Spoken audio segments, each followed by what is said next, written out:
a difficult and fascinating thing about pain and loss and suffering.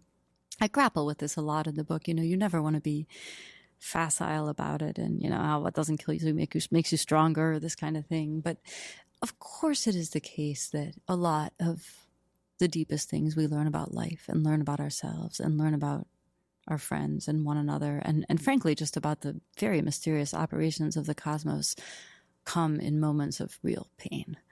And there is just no getting out from under that. And that's a very, very hard pain. None of us want a hard truth. None of us want our pain to be linked to our enlightenment, as it were. And yet but it is. It often is.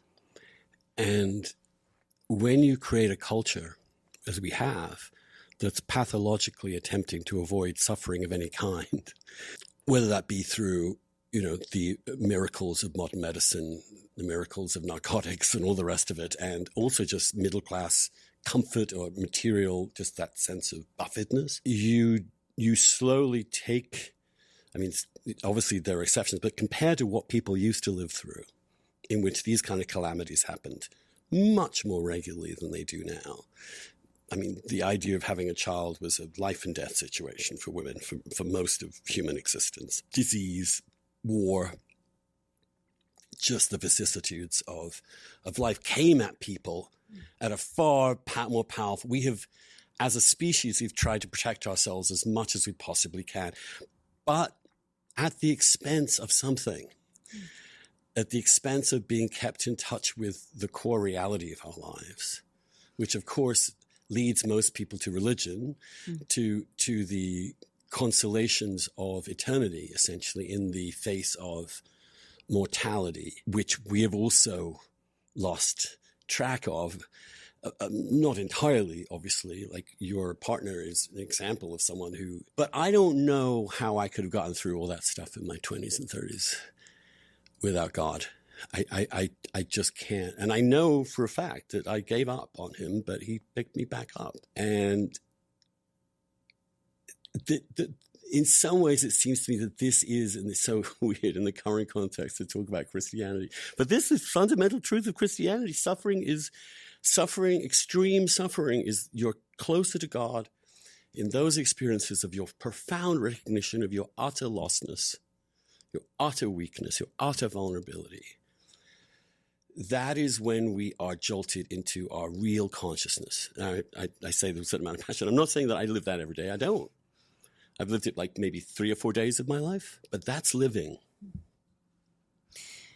Well, since I'm frankly slightly ill-suited to talk to you about Christianity and suffering, it's interesting.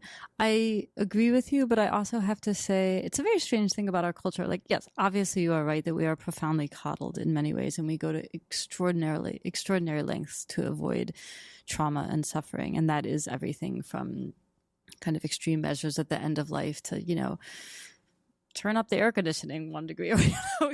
We have an increasingly narrow comfort band in which we live. Or you cannot use these words because the use of actual words will create trauma in people. Or you cannot use these words.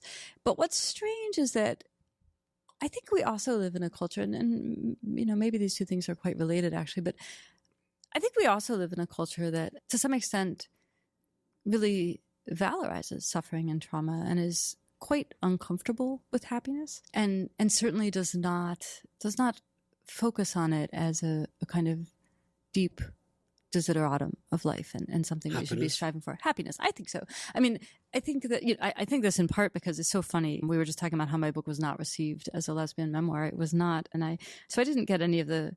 There's all kinds of pushbacks one could get about this book or any book, ranging from your dad lives into ripe old age. Why are you writing about loss? Or, what does this queer memoir have to do with me and my any number of things. I didn't get any of that.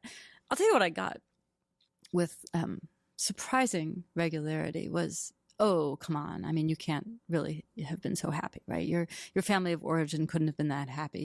Your marriage and family that you've made for yourself can't be that happy. Like, tell us the dark secrets you didn't put in the book. And I don't think that that's just the kind of natural desire to like peer behind the scenes or whatever. I actually do think that we as a culture are, and some of this I think this, as is so often the case, grew out of some very appropriate cultural trends that probably are now due for an overcorrection. I think it was incredibly important that we made room in mainstream culture for trauma and suffering because they're real. I think it's really important that, I mean, look, I wrote a memoir. The memoir space is basically dominated by one of two kinds of books. One is a celebrity memoir, and the other is a kind of trauma narrative.